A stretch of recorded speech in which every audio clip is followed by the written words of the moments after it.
You are now listening to the Team OD podcast, where conversations are centered around anything and everything outdoors related.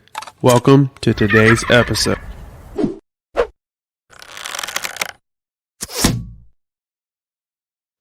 What's up, guys? It's episode 4. We have our first live today, and it's John Mayrose from South Dakota. We're happy to have him on. Job title is Private Lands Biologist, and we'll get to that here in a little bit. But and of course, it's Taylor and Gunner as your host. This is Gunner lived. Aaron, did you live with John? Am I saying this right? I'm making stuff up. I lived Gunner, with him for a little bit, then he left me and took a better job. So I'll let Gunner kind of introduce himself and or introduce John and kind of how they got connected, and we'll go from there. So I took a internship in South Dakota doing goose step, and I needed a place to stay, and John was a seasonal out there, and he just called me up or texted me. He's like, "Hey, give me a call. I may have a spot for you." And he calls me. He's like, "Hey, I got this little rickety house, another room. You want to stay in it with me?" I'm like, "Yeah, sure. Why not? It's what I got. It's the options I have." So I roll in there, and you were only there for like a month or two, right? Or a month and a half, maybe, right? And then you took your job in month beer. Or two. Yeah. But John's he's doing some cool stuff right now, so we're happy to talk to him about it. But of course, we're gonna get into kind of what his job is and kind of what he's done. It's very interesting. Like John, he kind of likes to. Sounds like he kind of likes to hunt a little bit, maybe fish a little bit, like we all do. So, John, if you'll start there, kind of tell us, what your little hobbies are when you don't have to work. Oh, I hunt just about anything I can draw a tag for. So it consumes most of my free time. And then, I like to fish. I mean, located in Pier here, so we're right on the Missouri River, great walleye fishing. But also travel around for fishing too. Went out to Wyoming fly fishing this last year, and that was a blast. So can't wait to do Where'd that you again. I don't know if I can say Wyoming, but I'm not going to give exact details because I didn't know if it was a certain body of water, if there was a stream that ran all the way across it or something. I'm not asking for secret spots, but I don't know. It was a bunch of different streams. Yeah. So so you like to fly fish a lot. Gunner said you've been on several big archery trips after mule deer and pronghorn. Do you have any stories of those you want to share? I haven't gotten an archery antelope yet, but I went out this last year with my brother and their group, and I tell you what, that is a lot of fun when they're rutting. It's hot, but it's fun chasing them, and sometimes you can get pretty close, but it's just a lot of luck, a lot of patience, crawling within bow range, cactus, rattlesnakes, all that good stuff. So it's fun. And I mean, we were out there for 5 days in western South Dakota this last year, and it just flew by. I mean, it was so much fun. Oh wow. But then you get to see, there's muleys out there too and all that. So kind of scout out mule deer, and in the area we're at, there's a few elk hanging around too. So you might get a chance to see one of them. So sweet. But, what kind bow of hunting, mule deer. I still haven't gotten one with my bow, but you've attempted. That's all that matters, right? Yeah. Didn't you know somebody who killed a pretty big muley like last year, right, or 2 years ago? Didn't I thought you had sent me a picture of one that was like. Oh, my buddies kill them all the time. I just don't. Yeah. They kill some big ones. I also heard there a little rumor that you are pretty adamant about killing turkeys too. Oh, I love it. Yeah, it's there's a little delay, but I love turkey hunting. And we've got, our turkey population's doing, I would say it's doing pretty good. And what I've seen this last spring, um, there's big groups of, hens with poults. So I think this spring's going to be really good. We've kind of delayed our opening for the season a couple weeks, just so those mature birds can breed more hens before they get shot on opener. So that should help the overall nesting success, or at least maybe not success, but at least hens being bred. There's been a bunch of studies in other states, so we're kind of just looking and watching those and maybe trying to follow suit with those to help the down the road populations. Right. Yeah. But like, You guys right should now really. I just had a meeting today and we're looking at. You guys should really hook up with Oklahoma. They're very good about bird numbers. I mean, we are thriving. Birds everywhere. I've heard from Gunner, told me stories. There's not birds here. They don't. Happens, we're not. They don't but change anything. Yeah, yeah. And it's cool about South Dakota too is that we have multiple subspecies to hunt. We have easterns, we have Rios, we have Merriams, and then you get all the mutts in between. So it's kind of fun wherever you're hunting around the state. Mm-hmm. But we have we have Rios and Merriams or Easterns, Gunner. We have mostly we have all three. We have Easterns, Rios, and then we have the Merriams up by the Mesa. And then the Easterns and the Rios are the two that we get the hybrids from, right? Mm-hmm. Okay. So Mm-hmm. You said that you had a meeting. Finish that thought because I was interested. Yeah. No, today we actually, we've had our winter has been pretty mild, but some areas our turkey populations are actually doing really well. So there's some landowners that have concerns. So they've got like 200 plus turkeys. So they want those numbers reduced in half. So actually, we had a meeting today about how we're going to go about capturing them. We're going to ban them, relocate them in a bunch of public areas around the area. So that'll be another month out or so, but kind of exciting to do some little bit of research, see where they move. That's why we do the banding, and then kind of give a little jump start to some of those areas that, they have some turkeys, but they just haven't really blown up in population. So we're kind of just helping out those areas, and for people to hunt, of course, too. So, are you guys a one bird state? You guys a two bird state? Kind of what's up there for the limit? Yeah, so it depends on how lucky you are in the draw. So it's a lottery system. So you apply for like 2 applications. In the first draw, you're going to get awarded 1. If you get awarded 1, then you have to wait till a third draw. Then you can pick up another one. And then after the third draw, it's a free-for-all. You can buy 10 tags if you want, or 15 tags if you want. And that's just the state tags. So there's that. And then that's for the gun tags. You can get your automatic archery tag. So then there's that. And then you got all the tribes in the state. So certain tribes, the one I usually would hunt on, it's double tags. So like a non-tribal member, it's like $161, and you can get 2 tribal tags. Oh, wow. And then, other reservations, they might have different quotas or how many tags you can get. It might just be 1, could be 2 or 3. I'm not sure. I haven't really looked into the other ones, but so there's lots of opportunity. Yeah. Is it just turkeys like that up there with tags on Indian land, or can you do deer like that too? No, it's deer. It's everything. Wherever the tribe has to offer. I mean, they'll do. Oh, wow, that's some cool. Tribes. They've got they got elk. They'll have. I don't know if non-tribal members can get moose tags. I think a couple of the reservations have tribal member only moose permits that they can draw.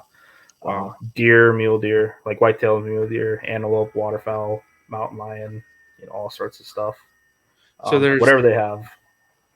So there's technically not like a bag limit on turkeys. Like if you get 15 tags, you can kill 15 birds. Yeah, if you draw 15 tags. Holy cow. Or however you go through the process of it.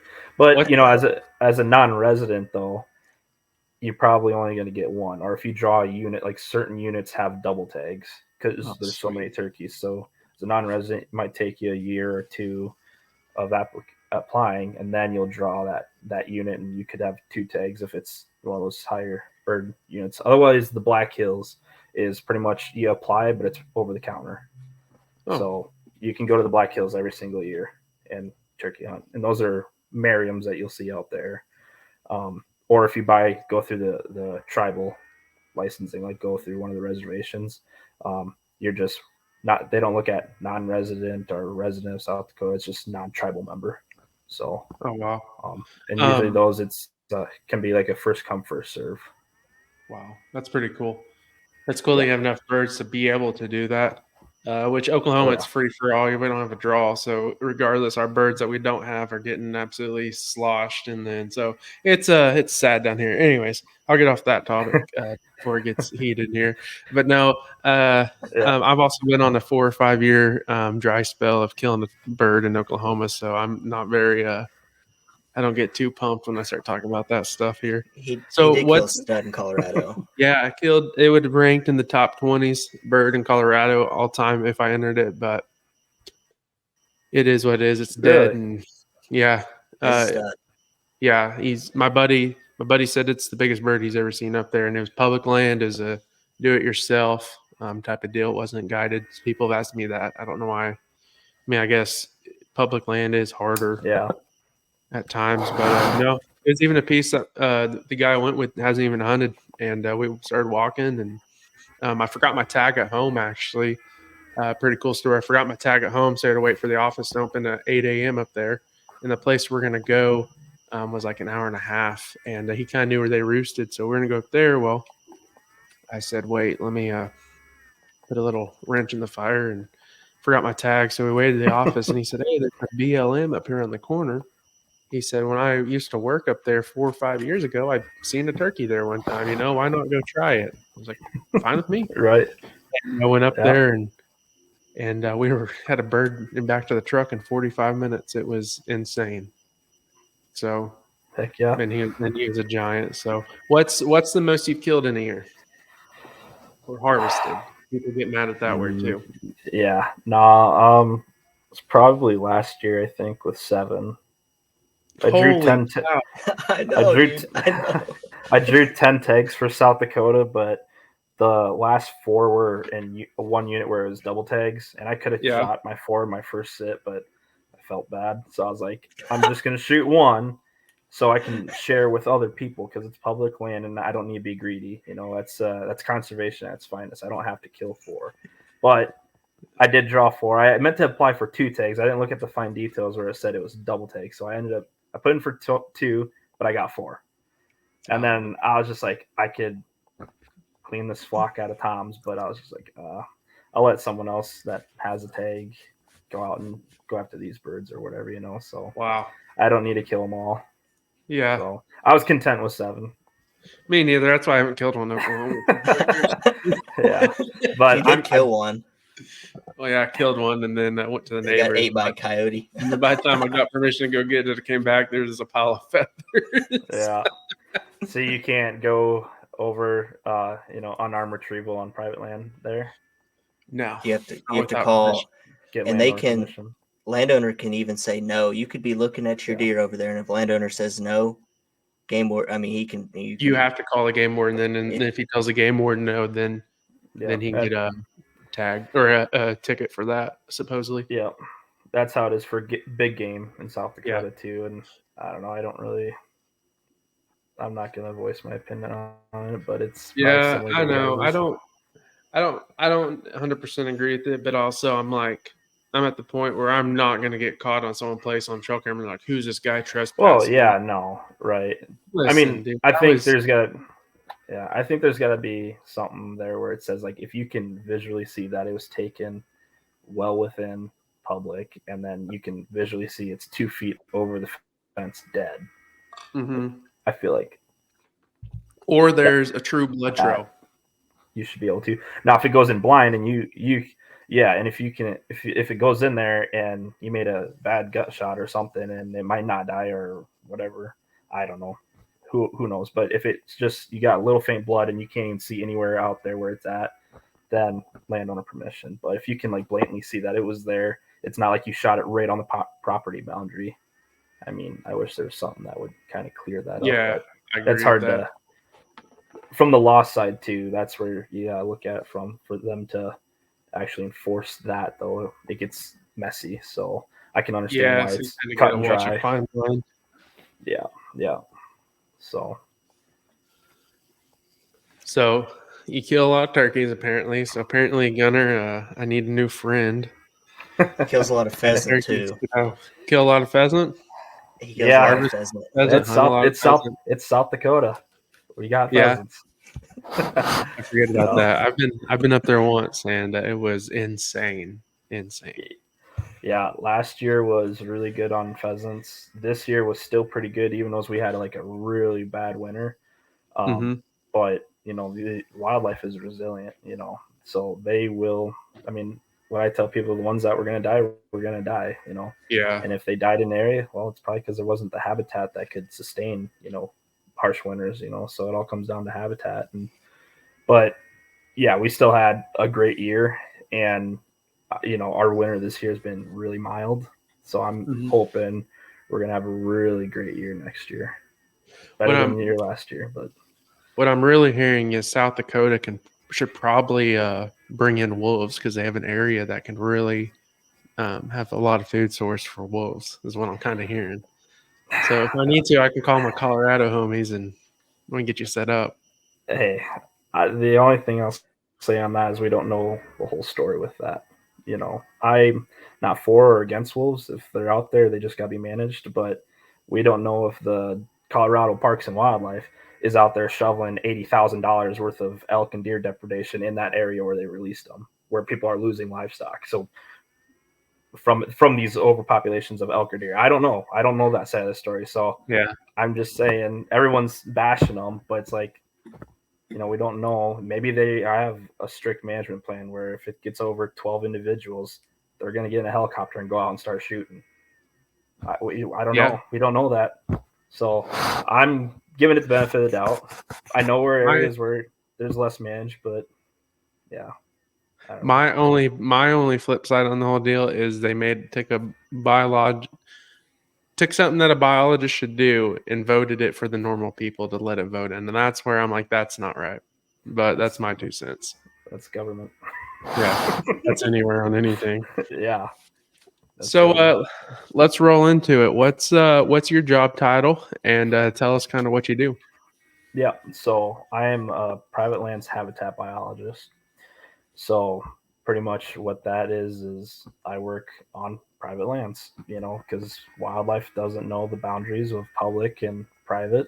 So obviously there's more private land than public land, and the private landowners are catering to a lot of this wildlife and success of some of this wildlife. So we want to help out with anything. I mean, big part of my job where I'm at is a lot of grazing management. So I work with a lot of ranchers, cross fence, water lines, water tanks, so we can get better grazing, better management of the grass, which is the habitat, which in turn can create better habitat for the wildlife. So populations will go up. So work a lot with that. But then again, do a lot of tree plantings, pollinator plots, grassland plantings, all sorts of those things, or just technical advice. There's a lot of that too. A guy might say, I don't want to be in a government program. I don't want to follow guidelines, but what can I do to get more pheasants on my property? It's like, well, let's go out there and meet and take inventory and, kind of give you some ideas of what you could do as a landowner to get what you want. It doesn't mean they have to put into public access either. So that's a big misconception. Since I work for the state and, we were always advocating for public, everyone thinks that they have to sign it into public access, which isn't true. But that's another part of my job, is that I do work with landowners, writing contracts, enrolling their private lands, leasing it for public hunting. So walk-in programs, co-ops, which are targeted more for waterfowl, and then trap, which is controlled hunting access. So if they outfit deer and pheasants, they don't want anyone out there, but they got a heck of a turkey problem and they don't outfit turkeys. Well, I can set up for spring only season for turkeys.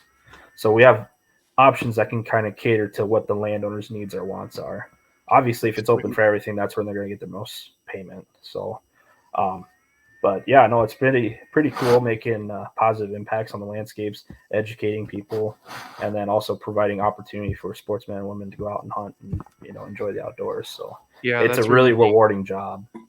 I think the walk-in program that you guys have is pretty neat, and we have like walk-in access like Corland stuff, but yours like even goes even above that. Yeah, I mean we've And got like you really advocate, like you're getting out there. You got CREP land and all kinds of stuff I didn't even know about until I just started driving around, and I'm like, you walk into that, it's just, it's and crazy. it's good too. I'd see Yeah, deer on it's all good. of it. I'd see pheasant on all of it, turkey on all of it. It's quality walk-in land. You just got to put in a little time. Yeah. Hey, all these turkeys I kill, that's all public. That's public land. Wow. Anyone can go out there and do it. That's awesome. I mean, and that's everything I hunt. It's all public. So pheasants, everything. Down here in Oklahoma, we run into people. They're like, "Oh, I went out and went into some walk-in only land," and they'll post pictures, and it's just straight dirt. There's not a thing on there. It'll just be straight. They'll be like, "Showed up to hunt pheasant, and this is what the field looked like." And I mean, it's just dirt, or it's just burnt. I'm like, man, those farmers got the best out of the state. They leased it out, and they're like, "Hey, watch this." Well, so we catch some flack for that too. People go out to a spot and they're like, "Hey, here's some public. I want to go pheasant hunt," and then it's all 2-inch stubble. And they're like, "What the heck? Why is the state paying for this?" Well, part of the management to get this into public, they put into CRP, and then like Gunnar was saying, the CREP, it's CREP program. That's public access on top of the CRP, but they're planting this grass. So this is probably a cornfield before. That's not going to host a lot of wildlife. You're not going to nest ducks in a cornfield and all that stuff. But now it got transitioned back to grass. Great habitat. It's awesome. Pheasants are going to be there now. Deer are going to be there. But for them to do that, how are they going to make any money off that land? They still got to pay property tax, all that. So yeah, they're getting a good payment for it. But then part of it's like they might run cattle. So you don't want to just plant this grass and just leave it be, because it's going to go to trash pretty quick. So there's management. So they can go out there and hay it and graze it. There's a grazing or management plan is what they'll call it. So out of a 12-year contract, they can go out there maybe twice or 3 times to go hay it, manipulate it somehow, burn, graze, hay. But then doing that, it's giving that grass kind of like a rejuvenation, and it's going to come back better. You're cleaning up all that thatch layer, because that's going to, your grass that grows so tall, it's going to get so thick, and then it's going to kill everything and suppress all your grass from growing again. So you got to clean that up, and then that stand's going to come back great. We also have been in drought, so there's been emergency haying and grazing, for a lot of these places, because it's a huge issue. These guys are cattle producers. They need to feed their cows. Right. So they get, if they have, 160 acres, maybe in the drought area that they're in, they're like, all right, you can hay 80 acres out of it outside of your normal management plan. So, but if landowners weren't able to do that, we would not have public access. Right. So we do 10, 12, 15-year contracts. And out of 15 years, you have, 12 that are great for hunting. Yeah. And 3 that are not. And that 3 is what made us get that to provide opportunity. Right. So no, there will be just giant sections down here, and they might only be leased out for a year. I mean, there's a lot of the OLAP down here changes so fast on the map. Like I have pins on Onyx, all right? And then I'll go look at the map, and those pins aren't there. And I'm like, whoa, what? Why are we only leasing stuff out?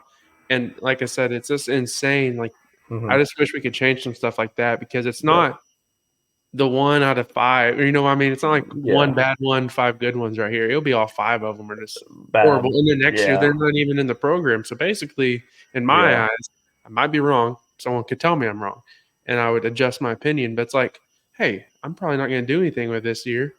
Might as well do what my neighbor John did, lease it out to Oklahoma for a year. No one's going to be on it. Don't got to worry about that. It's going to be dirt.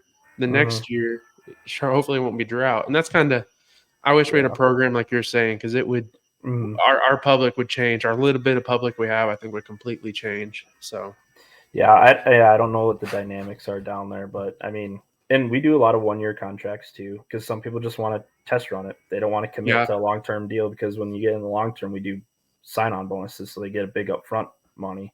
Compared to just a year to year, it's just usually a flat rate. But some people want to test run it, see if it's not that big of a deal, and most time people do it, and there's no issues, and then they end up signing up for a multi-year contract, which is great. And we hit a kind of a landmark this year. We exceeded 1.5 million acres in the walk-in program here. Oh wow! So we've got walk-in, we've got co-ops, we've got chaps, we've got BLM ground, you got U.S. Forest Service, you got the core ground. I mean, so we've got lots of public opportunity here. It's awesome. That's why I'm kind of stubborn. It's like I don't think I could ever leave South Dakota. We got to be here. So, is your job? Are you over the whole state? Do you have a section? Kind of, what is your area?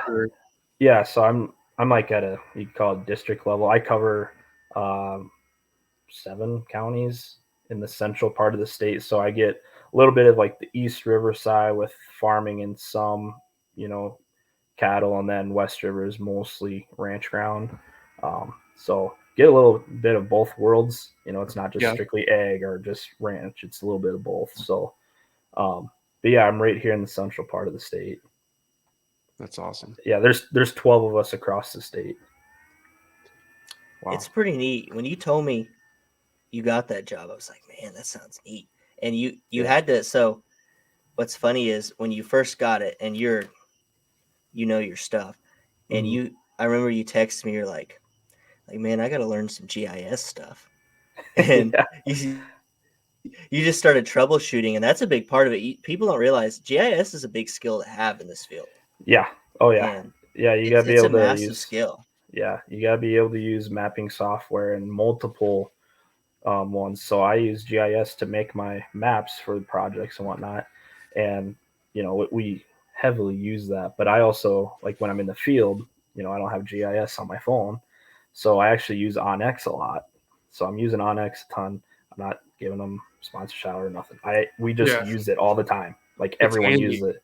So you use it for like line distancing, a new fence that I just put in, or water lines, or dropping points on, water tanks or things like that. So I actually use that.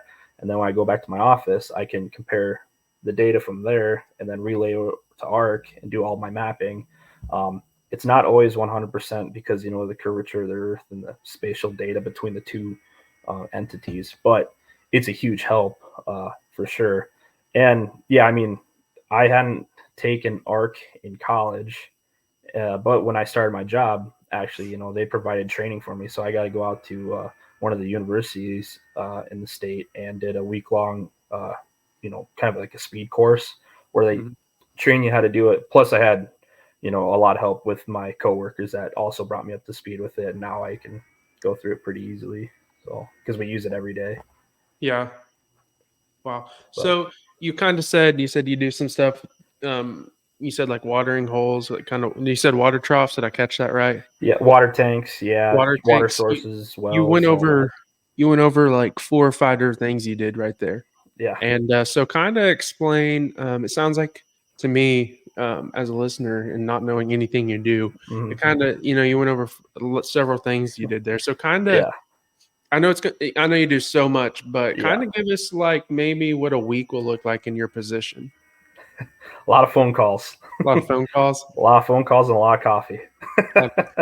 No, I mean, it's guys will just come to me. Usually word of mouth travels with programs that are out there, and programs are ever changing. And we work with our partners, Pheasants Forever, Ducks Unlimited, U.S. Fish and Wildlife, NRCS, USDA. We work with all these people. So, if something doesn't fit the bill for a program with them, where you have pretty good open communication, maybe not going into the numbers and knowing every little bitty detail on the program, but say, hey, here's so-and-so, they have this, it's kind of like that, it's probably going to fit you better. Why don't you reach out to them, or I can reach out and I'll set something up. So there's a lot of meetings like that. But yeah, like they might, a typical one I come across is I've got, so many acres, I've got all these cows, and I just want to do some better management of the grass. I'm overgrazing, I want to do something different. I need to look at soil health or all these things. And yeah, we'll go out there and look at the pasture ground. It's like, yeah, if we put a cross fence out here, I mean, you can dive deep and say, this is what your forage production is per acre, and say you're grazing this many head. But if we put in this one cross fence, we're going to better your grass, but then your forage production is going to go up, and we might be able to stock like 15 more head of cattle on your property, which means more money for them, and no one's going to complain about having more money. Right. So, but it's also going to be beneficial for the wildlife because that grass is going to be in a rotational system now. So it's going to get rested. So, and then if you start at a different spot each year, some of that stuff might be resting for a good bit of time, and there's going to be some good habitat there. So there's a lot of, and I always start, asking these guys like, hey, what are girls? There's girls that are head of the operations too, and it's just, well, what are your goals? What do you want out here? Like, what's your main concern, or what are you looking at trying to do here? So right. You build a lot of relations with these people, and just because you might not be able to do something, well, you can still have like, if they don't fit like a guideline or something. Rarely happens where someone is just dead in the water and we can't help them with something, or at least hand them off to someone else and like work with that partner with their funds. So no one's ever really dead in the water. But we're always there for technical assistance, and you're always building these relationships with these people. So, and nothing just happens like that. It's usually a couple meetings, a couple phone calls, a couple site visits, talking with other partners, and, because I'm still new. I mean, I've been on for like a year and a half, but I'll still run stuff by like my higher ups or other partners that have 20 years experience. Like, hey, what do you think on this? Or like, you have experience, what have you done something similar in the past, or that's worked or hasn't worked, biggest thing is open-minded communication, being able to communicate and understand what people's needs and wants are with it. So I mean, it's a lot. Yeah. So you kind of go in, you kind of see what they want. And do you personally build this plan of like, hey, we need to do this, and then you present it to them? Yeah. When the person gets that plan, is it their duty, if it's private ownership, to have to follow it, or is it like, do they have to pay in, and then this is like, hey, I'm going to pay in and I'm going to have to follow it? Or can they say, okay, I get this, and I guess I'm getting to, do you have a problem when you make these plans and people are like, oh, that sounds great, and then don't do it? You ever run in? I haven't yet. So what happens is, I'll design, say a guy is just looking at ideas. I might come with 3 different maps that I made on Arc that are going to have the layout. And then him and I are going to sit down, or she and I are going to sit down at a table, grab a cup of coffee, sit down and go over why I might have designed it one way or the other way. I'm like, is this going to work for your operation? And then, if that's something that they want to pursue, then I'll go into the nitty gritty of, we do cost share. So, it might be, 80 cents for a 4-strand barbed wire foot. Typical here, it's like $250 a foot. So it's not, we're not going to pay 100% for things unless, there's other factors, but it all depends. I hate saying that, but every time stuff comes down to the wire, it's like, oh, it all depends on how things are going to look. But, but like a tree planting, will cost you 75% up to 20,000 for a tree planting. But we have requirements. It's got to be an acre in size, 8 rows minimum, because if a 5-row tree planting isn't going to be beneficial for our winter habitat, that's going to get covered in snow, and the wildlife aren't going to be able to use that. So bigger, better.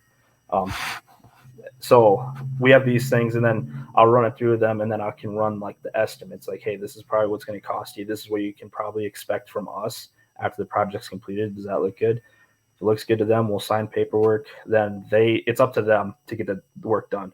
So then that's it.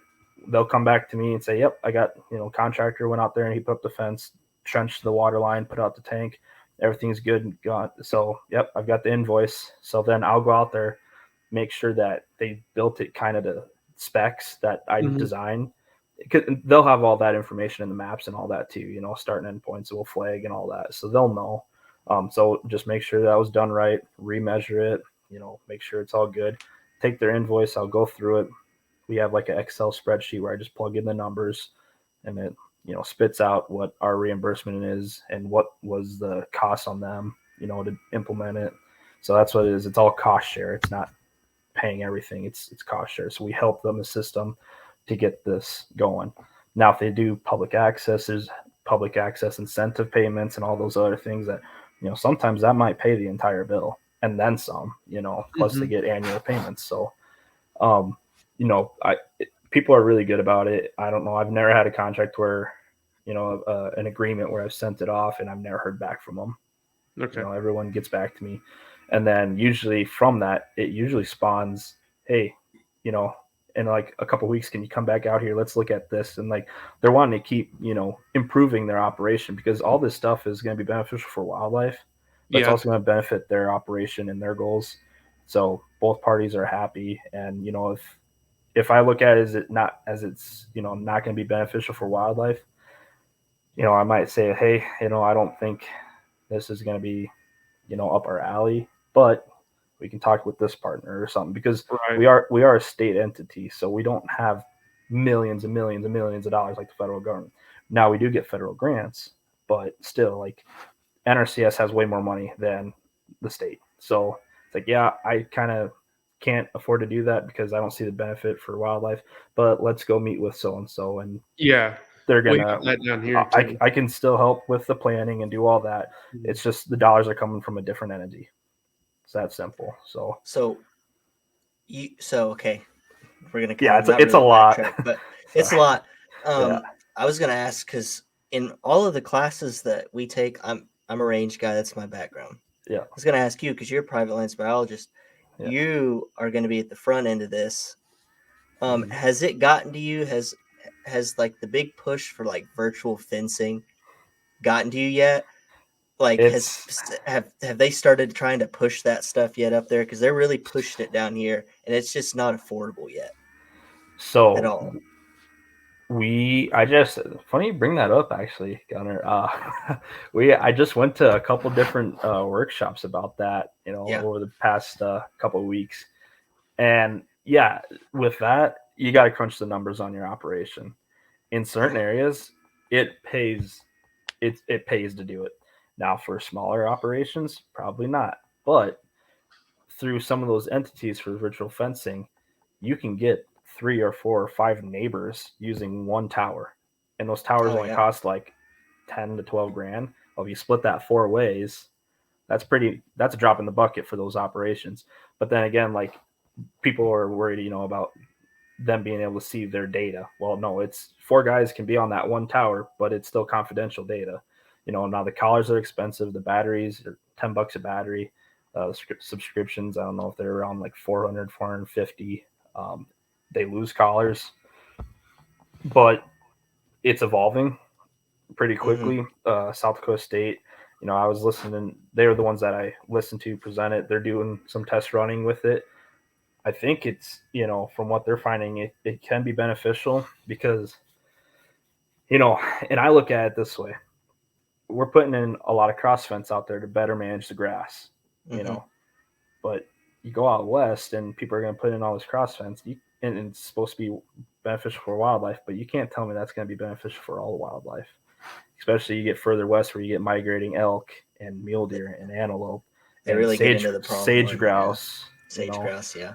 They like big open spaces. So this virtual fencing, in my mind, that checks all the boxes. It's less intrusive.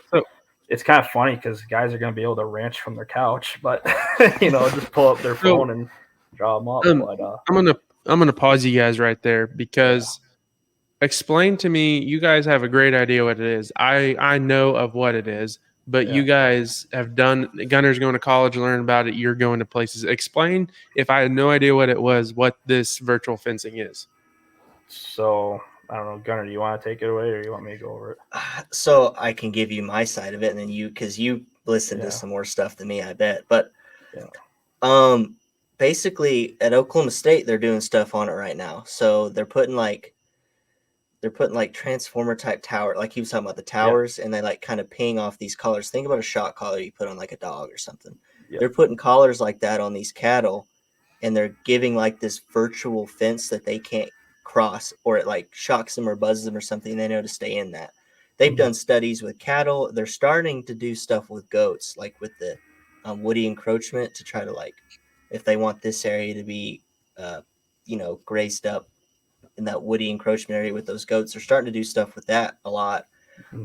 But they're really pushing the virtual fence stuff to make it affordable and to really push it on big operations, because the big deal about it is, like you said, sage grouse and those upland birds and stuff. And then elk. When I went up to Wyoming, we found an elk tangled up in a fence that died. And then like pronghorn, they can't, if they jump over a fence, their legs are, I mean, yeah, they crawl under and then they wreck yeah. fences. So Yeah. So stuff like that. My experience with the ones that for the dogs aren't the best, and that's why we've never kept one.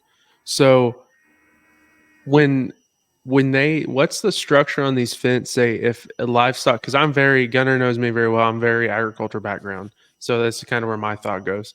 What is their structure on this fence? What if something gets out? Is it, oh, we have to go get it? You said it shocks them, but does it keep shocking them until they go back into their area, or how does that side work?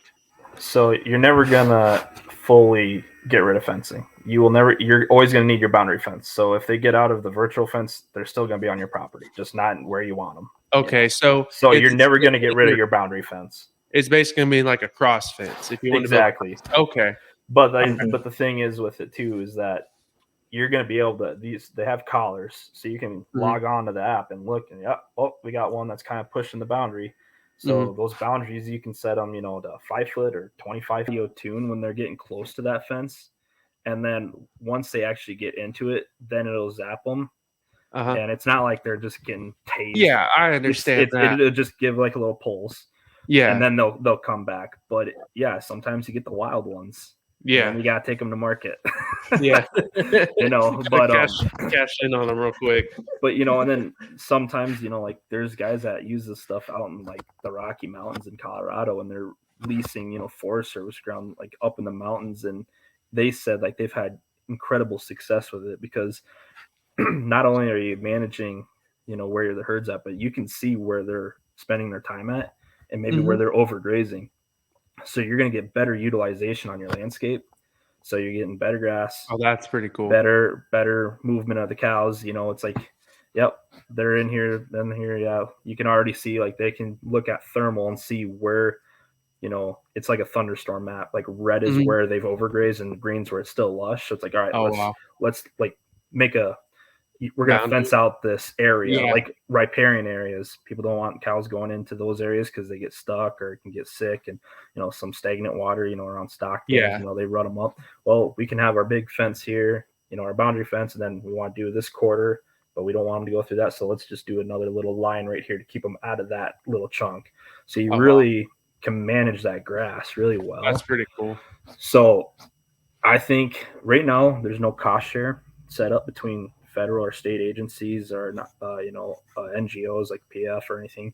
But I wouldn't be surprised, in 5-10 years that there's going to be a cost share. Like we have cost share for X amount of cents or dollars per foot of fence, where we might put a cost share for, a tower or collars or things like that.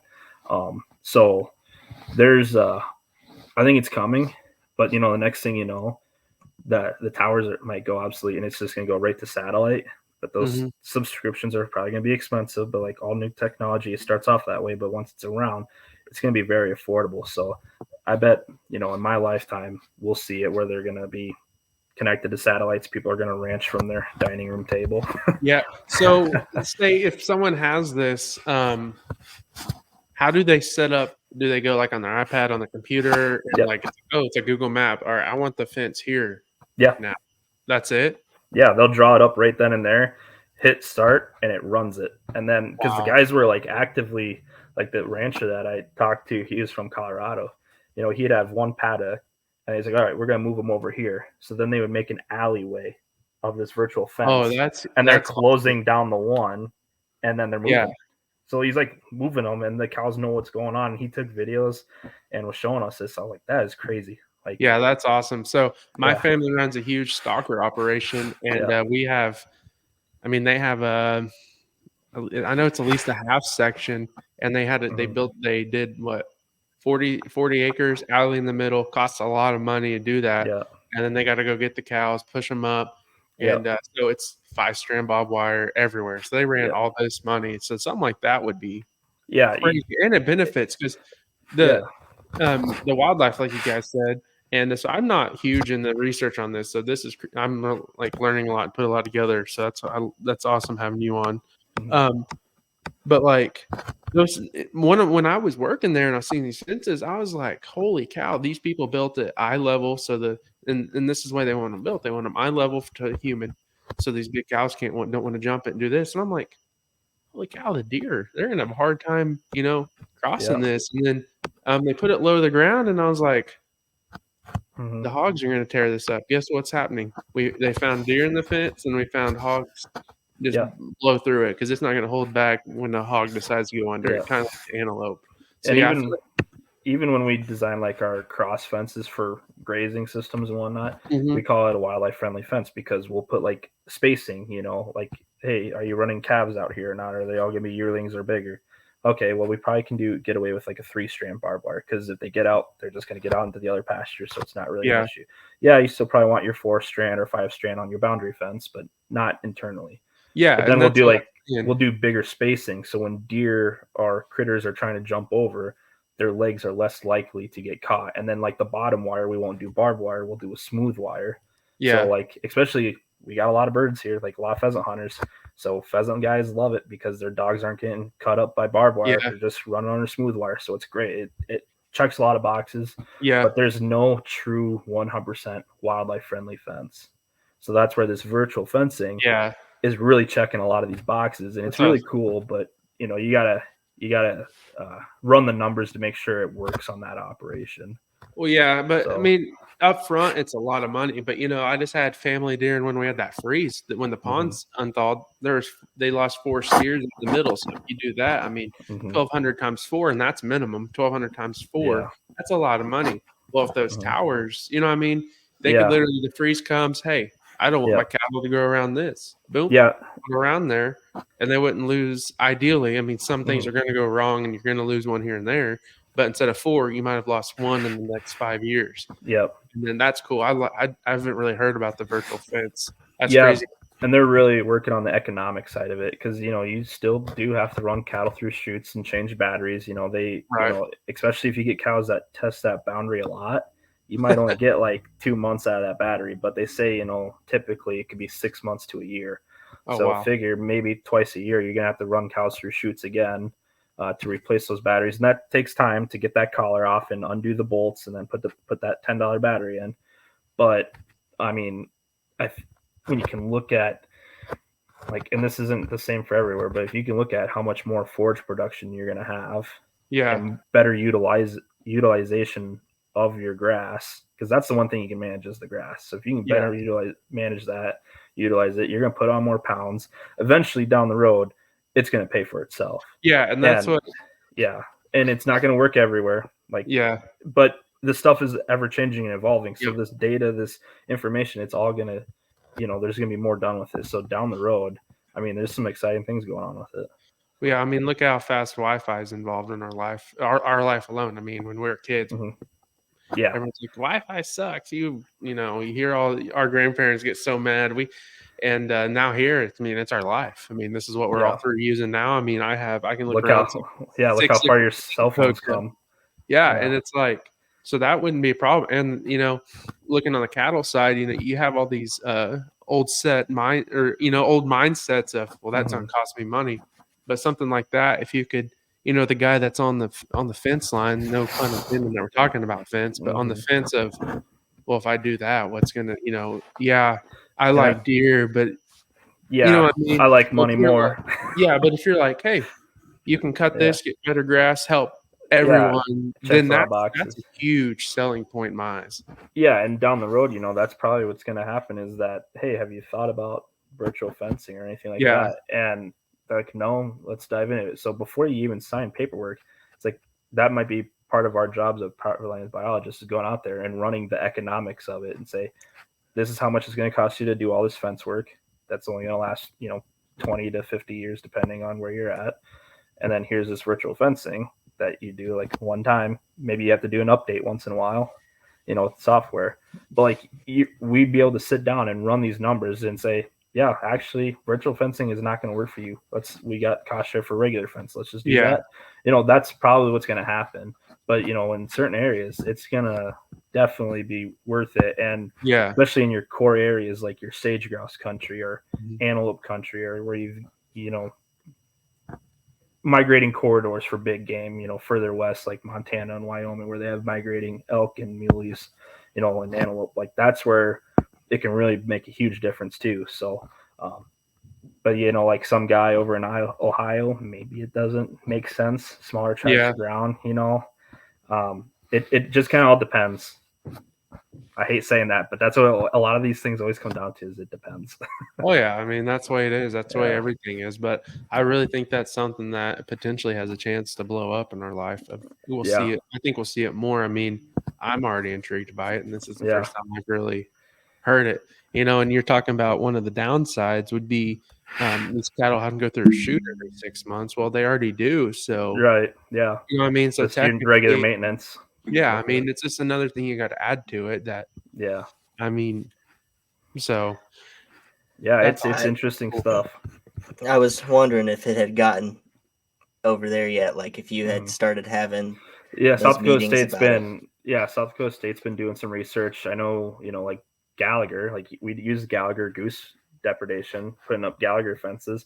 They're doing research on it. They haven't made it public yet, like just put it on the shelf and selling this software. But they're researching it. Like a lot of these companies are researching this stuff, and it's coming. So that's pretty neat. Yeah, no, it's coming. Well, so what I'd like to get into next a little bit, that was really good discussion, but it took a lot of time. Sorry. no, it was really good. It was great. A lot of people here, I'm sure they hadn't heard about it. No, and that's what I was saying. Like, I have a huge agriculture background in my family, so it's kind of cool because I know how they think. I know how they think about me hunting all the time. They're like, "How do you do that? You feed them that much corn, you could feed a steer that in a year and get beef." And I'm like, "Yeah, but you got to go outside and stare at an animal in a cage for a year. Like I'm chasing something that tomorrow can be 12 miles down the road. You know what I mean? Like Gunner could see it yesterday and be like, "Oh man, it's the biggest buck I've ever seen," and then it can be shot by a guy 20 miles down the road. Or like his deer, for instance. I mean, it escaped at a high fence in Kansas and made it to where we are in about a day and a half, about 400-ish miles. So it's just in my eyes. Nah, that was a joke. We did hear that story, but go ahead, Gunner. Sorry. Well, so the next thing I'd like to kind of talk about, and then we'll end it with some funny stories about your almost meat eater encounter. But I'd like to talk a little bit about the Tails program, because that is something that I thought was very interesting, and then we don't have something like that. We have people that trap, but it's definitely not as big as it used to be. And you guys have a pretty big program that whether it works or doesn't, a lot of people participate. Yeah, they did in the 90s or 80s, Gunner, in Oklahoma, and it was more of a private deal where the state was like, "We're going to pay," and like I said, my story's probably mixed up a little bit on this, but they're like, "We're going to do a tail deal," and then I guess the farmers thought it was a good idea. So there was actually farmers, private farmers that would pay people to bring tails, because I know a guy that knows a guy that was literally driving down the highways cutting tails of coyotes and taking them to this guy and getting paid $10 a tail. But anyways, that's how it was the first year we had in South Dakota. I don't think there's a roadkill raccoon that had a tail on it. That's just how it was, because there's, it's sort of was. But yeah, I mean, that was, they started that nest bounty predator program because obviously our big thing is pheasants up here. Well, a lot of raccoons, a lot of skunks are eating these pheasant eggs. So during like the primary nesting seasons, we have this bounty program, and you can go out and trap, bring in tails. They do like a weekly day where you come in, bring in a tail. You fill out some paperwork, and you can bring in like 59 tails, so you can make $590 a year trapping. So, but like it's, I don't know how many hundreds of thousands, if not millions, that the state has put into this. But there's a lot of people that don't like it. There's a lot of people that do like it. Personally, when I see people bringing in these tails, I'm seeing a lot of kids. So it's getting a lot of kids outside doing this stuff. Yeah, But then I'm also seeing, grandparents and kids with grandparents. So it's like they're making connections that way outdoors. South Dakota, is the age like under 18? It's anyone. I can't do it because I work for the department, so I can't do it. But anyone in the public can do it, and the youth actually, it might be under a certain. I'd have to look at the details of it, but it might be under 18 or under 16 or something where it's they'll get a free live trap and like a little trapper handbook to teach them how to trap too. That's so like sweet. there's these kids are going out there, they're putting in their effort doing trapping, and then they can get a free live trap, to keep trapping. And then of course, people say, oh, all that money could go towards habitat and that'll help the pheasants, but it's like, yeah, but this is also getting people outdoors. Yeah, like, and it does go into habitat. Yeah, I mean, we are working habitat already, and this is gonna. I mean, I don't know what research. I know there's been research, but I haven't dug deep into it to see if it actually is making a difference or not. I'm looking at human dimension side, and I think it's making positive because I see so many kids doing it, and I love that. Yeah. It's kids getting outside where instead in today's world they could be playing video games. They're out there they'd be playing Fortnite, but actually they're out trapping with grandpa at the old farm, so that's what's cool. I love that. And I don't think anyone that would talk against kids going out and trapping. So I mean, one raccoon less is one raccoon less in my eyes. I mean, surely the $10 is being covered in the grand scheme if you looked at it in the long picture. You know what I mean? Like, surely if it's not, like you said, at least kids are getting involved. But in my eyes, at least $10, you're paying for this animal you trap and taken away, but you're also getting people involved in experience, and that experience might open the seal to, hey, I like trapping. Grandpa, let's hunt together. You know what I mean?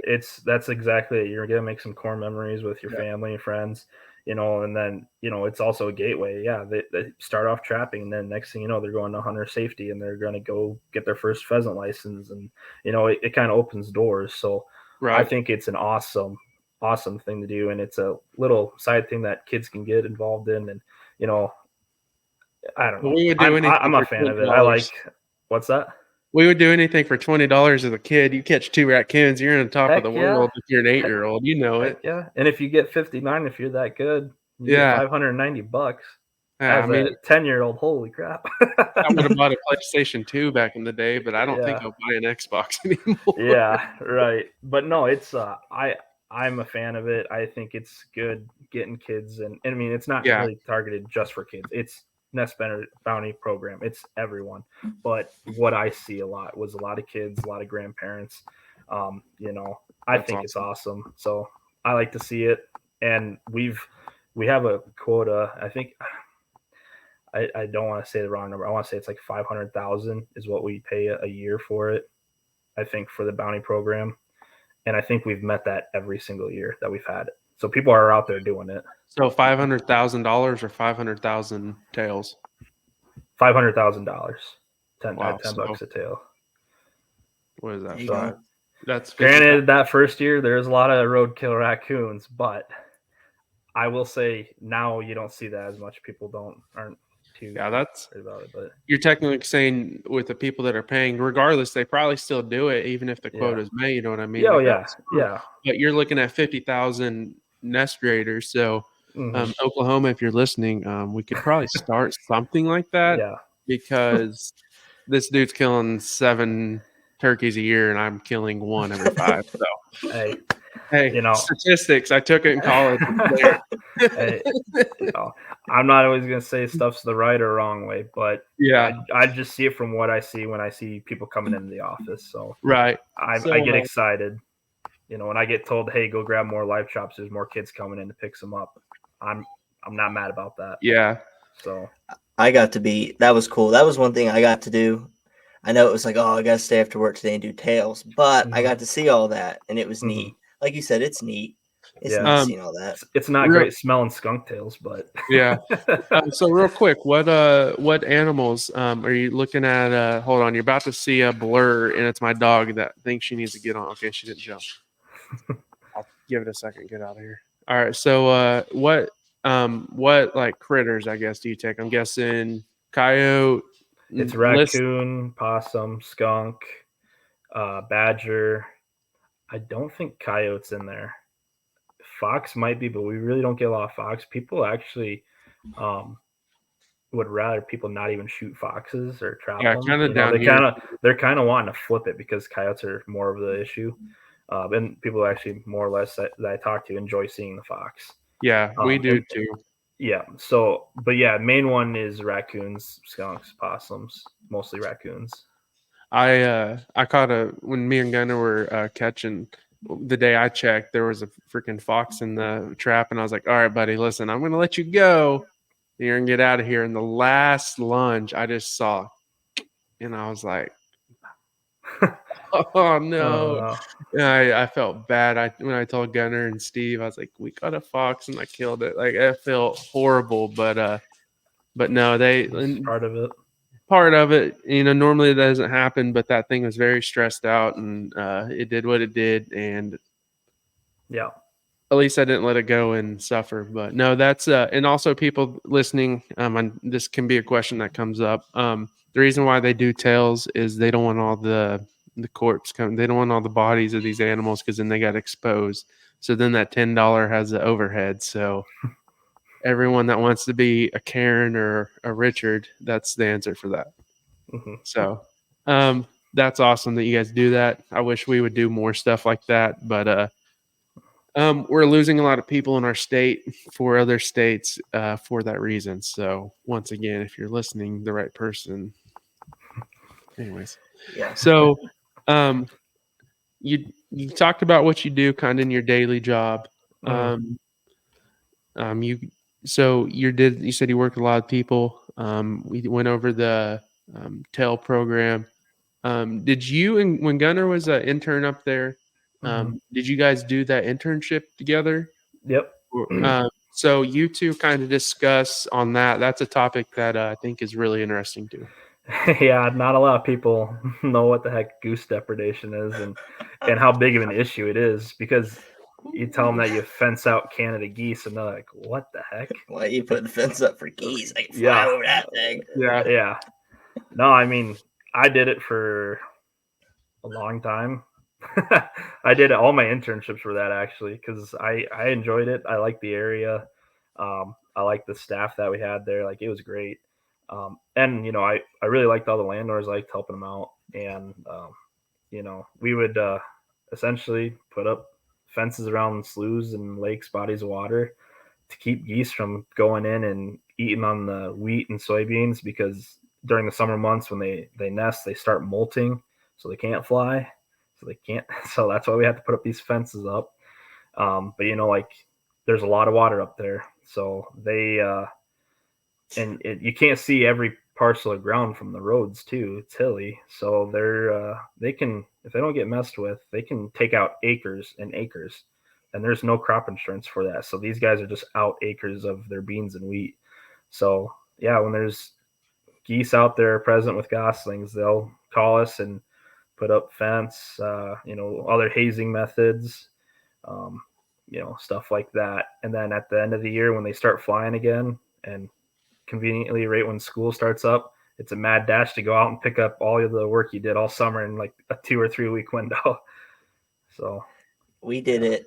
I think so we had Aubrey and what was the other one's name? Sarah. They left. Yeah. So it was me, Brandon, and Jamie. Yeah. And it was really me and I mean, we did it in like a week and a half, 2 weeks, but we went, we hauled. And so that was that was one of the funnest summers I ever had. And people can say whatever they want about it. It's not, like you can't be like, oh, that was so fun putting up fence. But you know what I mean? It's like, but it was one of the funnest summers I ever had. It really was. Oh yeah. Just the people you meet, the things you get to do, and you're out there together. You know what I mean? You're out there in that crap together, and you're putting up this quarter-mile fence, and then you'll get called back the next week because you messed up, and there's like an acre of beans out there gone, and you're like, dang it. You gotta go on and throw another fence out there, make it a little hotter, make sure it's not grounded out, or like put up propane cannons and all that stuff. Then you come back, and we had a fence one time that, golly, who put it up? I think it was Brandon and Sarah put up a fence, and it was before stuff was sprouting. Yeah. Mistake. It was corn. Oh It was gosh. corn, and it was like over our head corn. So we had to walk this whole thing out. And it was a big Yeah. fence. It was long. We had to walk this whole thing out. Some days are better And than others. Some are pretty rough. golly, someday, yeah, we only got stuck. Me and Brandon got stuck once in a guy's field. We got lucky and got out, but it was ridiculous. Did you have to buy everyone Casey's pizza or donuts? But we got ourselves out actually. So we did get ourselves out. It was dumb how we got out, but we got ourselves out. At least you got yourself out, because the rule, Taylor, was that if you had to have someone come pull you out, you had to buy them like Casey's breakfast pizza or donuts, or you'd buy the office donuts or pizza the next day, because it was like, shame on you. Yeah. You made someone else have to come out and help you because you're dumb and got stuck.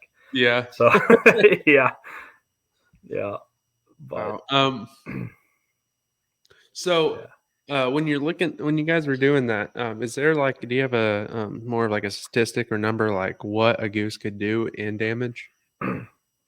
It varied so much, because you get some of those giant lakes. I mean, those geese could be there for a little while and then they swim to another part and you never see them again. Some of the sloughs, I mean, and then I don't know. I don't think there's any data on that. We have like the numbers of like how many miles of fence we put out and how many like dollars in the fiscal year we invest into like Canada goose depredation. What's tell us those numbers. I don't know them off the top of my head. If I was at my office, I have a book that has all the numbers for it. But it's ridiculous. Is it? And Gunner, you weren't even there when it was bad. That was an easy summer.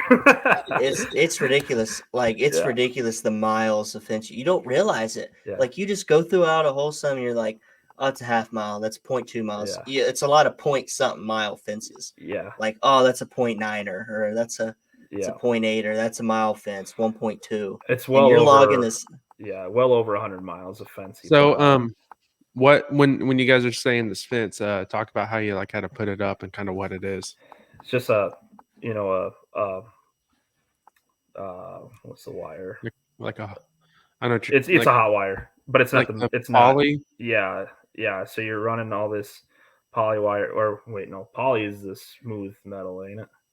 What's the braided stuff? It's the braided stuff, whatever. It's like braided wire. Maybe that's what we call it. MIB braided. I don't know. Yeah, it's like the rope looking stuff you put on the rolls. Yeah.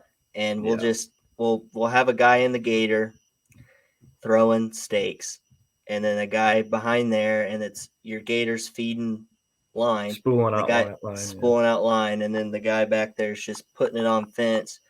And you get all the way down, you tie it off, and then you make it hot. And you can either check it with the little machine, or you can be a cool guy and lick your finger. I'm the machine. I cannot stand being shocked. Didn't they used to have to check it? No, we'd always have the fencer, like a hot wire checker, but like a lot of times they broke, and then you'd be out in the middle of the field, and it's like we're an hour away from the office, or they probably don't have spares anyway, or someone else has 3 in their truck for some reason. So the best thing to do is ground yourself out as much as possible and then grab the wire. So like sit on your butt, spread your legs out, and then touch it. And if it zaps you, it's gonna zap a goose. But it's you get some good exercise. You walk a lot every day, and jam out. But after work, it's always fun. There's so many lakes up there and sloughs to go fish. So you got all your fishing, and there's just so much waterfowl. Like, my gosh, there's so many ducks and geese up there. So it's really cool to just see all that. You see tons of nesting ducks throughout the summer, and if it's slow, sometimes you go out and help fishery staff. So you might get to go out and gill net and help them with their research, or I was a seasonal, so after the summer months and everyone would go back to school, I did 2 seasonal positions there, and I got to do more trapping. So during the winter, I was out setting traps, trapping beaver, I remember trapping coyotes. Telling me that. Thermal hunting coyotes at night and going with the head trappers doing that stuff like that. There's a lot of fun stuff. Dropping off a lot of bales for deer, short stopping them, and putting up a lot of deer panels around stockyards so deer won't eat on that. So there's a lot of that stuff in the winter. So bales, are you talking about like hay bales? Yeah. For warmth under trees more, or like no, we'd short stop for food. So like deer would be coming into like people's farmyards and eating on their bale supply. So we'd go out, like 50, 100 yards or across the road or whatever, and we would unroll a bale out there. So they would eat that before going up into the farmyard. Would you guys use alfalfa or? Yeah. Okay, I was just wondering because. Yep. I'm looking at some stuff like that because we don't do any of that. I mean, don't get me wrong. Some people do. Some people do put hay out down here, but that's not the norm. So when I was asking that, I was looking into. I didn't know that so many people spread out, like straw in windrows in different states until recently, and then I didn't realize that there is a big thing for putting alfalfa out, which it all makes sense, but. It's just crazy how much different dynamic there is in the aspect of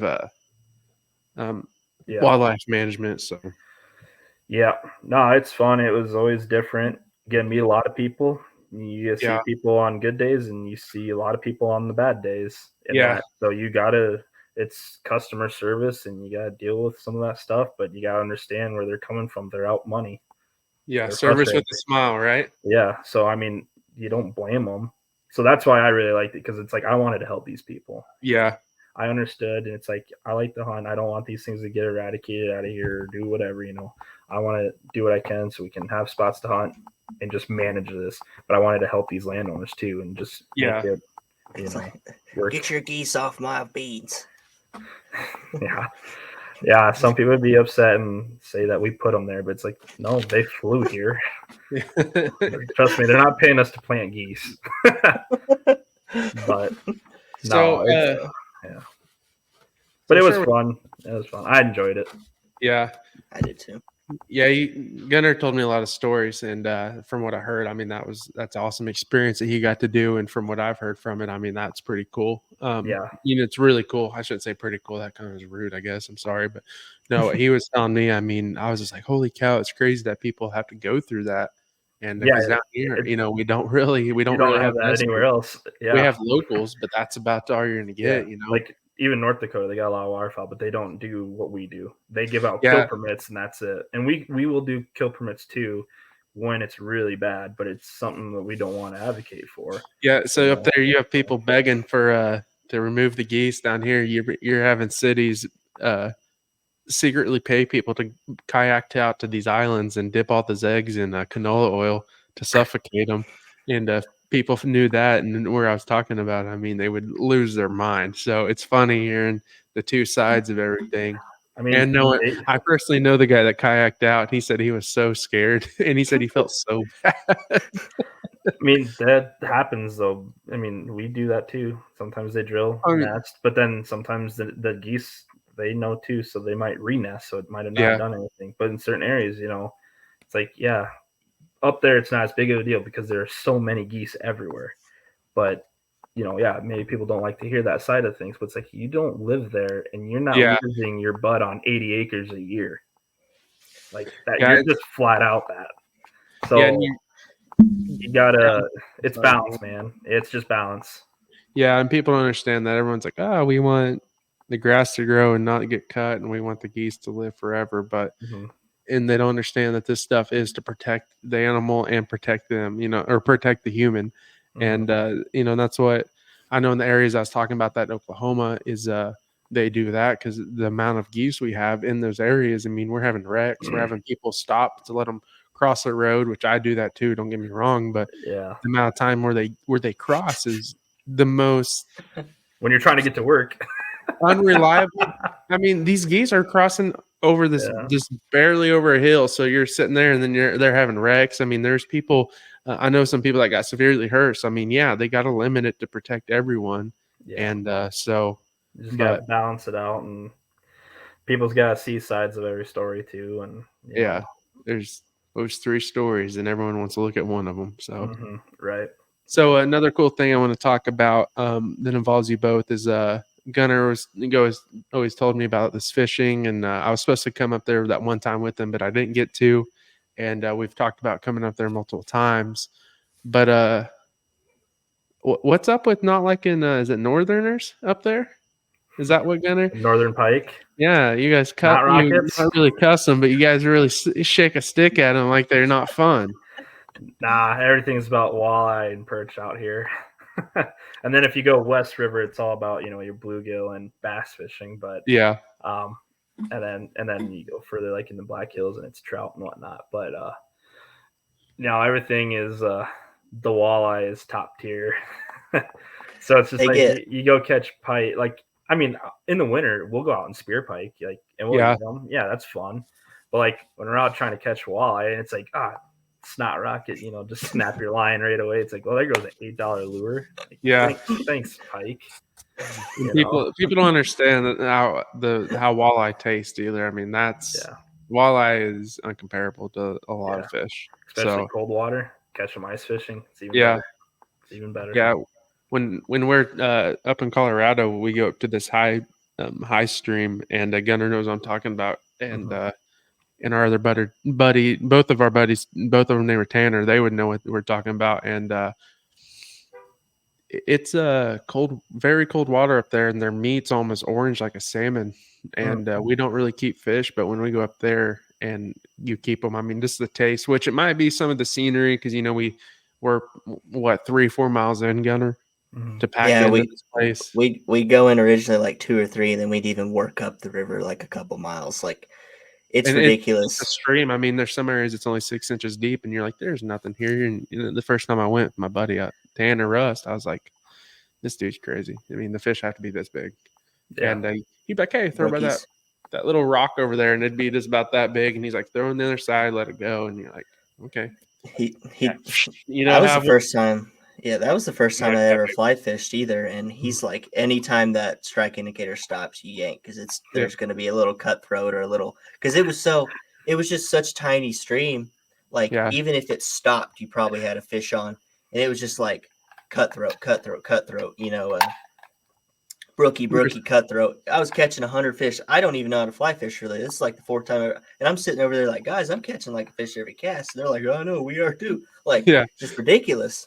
We switched to dry flies, just straight dry flies the rest of the day. Didn't matter what time it was. Stuff's hitting top.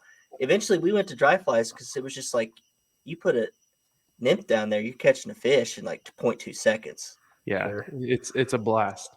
I remember when I went out fly fishing this last May, it was kind of I don't know. I call it a bobber because that's what we use for like other fishing is bobbers. And then I learned the trout snob. I learned all the terms for that, like fish strike indicator. And I remember when I heard that, I looked over, I'm like, what the heck are you talking about? Like, why are you getting all fancy on this? Yeah. I don't know. I call it that now too, because it's like, all right, this little ball thing. Yeah, I'm gonna call that fish strike indicator. Yeah, talk the lingo so I know what I'm talking. Sound like I know what I'm talking about, but no, that was a blast. I don't know. Fly fishing. So when Gunner's going fishing, a lot of the pictures look like he's literally standing on a dirt road. Is this like lakes that come up to this road? Or is it like flooded areas? This is something I've always wanted to ask, and I never have done. Up in that area, yeah, it's a lot of roads that are cutting through bodies of water. Because a while ago it flooded and the water never went down. So they've rebuilt roads. Some roads are still there, but they go right into a lake or a big slough. So, I mean, you could walk in like chest waders and stand on the road still and fish that area. And I mean, I was just ice fishing a couple weeks ago, and that's what we're looking for is the old flooded road, because that's where those predator fish are moving. So you kind of can, how you're fishing, you might be on the road and then it goes to the ditch. So you got lines a little bit deeper than you up on the road. So you got different, transitions there. And we do really good fishing those flooded roads. But yeah, I mean, a lot of stuff, you're pitching off the side of the road. Like, it's not on the side of the road. There's probably some rocks and whatnot. So you're standing down and doing that. But a lot of that fishing. I mean, or obviously if you got a boat or kayak or chest waders, you can go a lot of places. And there's so many bodies of water up there. It's crazy. Yeah, that's did you guys do any good when you went ice fishing? Yeah, a couple of weeks ago I was up south of Webster there, and we did really good. We caught a lot of little walleye, like 13 inches, and then we did keep a bunch of good eaters at 17, 18, 19 inch. And then once it got dark, we did really good. We caught probably 3 or 4 that were over 26 inches. And then I lost a couple big ones at the hole because it was 17 inches of ice. So you got to stick your arm, shoulder all the way down just to grab its gill plate. And yeah, they just pop off, or the treble hook would get caught on the bottom of the ice and they'd get off. So we lost a couple bigger ones. Got some really big pike too on tip ups with chubs and whatnot. But yeah, it was really good fishing. And now a lot of our ice is getting pretty weak because it's been so warm. So yeah, I was going to try and go up there this weekend, but I don't know if it's going to be doable. We're not driving out, that's for sure. Maybe walking out and can do it, but I don't know. Not worth it. I've fallen through the ice a few times. It's not worth it. So yeah, I've done it duck hunting. It's not the greatest experience. yeah, so It just ruins your day. I mean, there's no way around it. I don't care if you go get dressed and come back. It just your whole day after that is just. I'm content. I'll wait until after I shoot some turkeys and go after spring walleye when they're spawning, and that'll be when it's real aggressive. Go out on a boat or chest waders. That's about the best time, in my opinion, to do it. So they're aggressive. Yeah, catch them in 2-3 foot of water. Gunner and I want to go ice fishing sometime. We've been talking about that for 3 or 4 years and haven't done it yet, but that sounds so much fun. Fishing licenses are cheap up here. $60. And if it's really slow on one lake, you can go like a half a mile and you're on another one. So there's a lot of places to go. We'll get that. We'll get that in the works. We need to do that. One other thing I kind of want to, or we have about 3 more topics, and we'll kind of get this wrapped up since we're about an hour and a half. Don't want to keep you too long. Get your beauty sleep and all that. I gotta go to the conference in the morning. So, we kind of covered general South Dakota programs compared to Oklahoma programs. Gunner, is there anything there you kind of wanted to bring up? Besides I think we covered the ones I wanted to talk about that were just like really different from like here.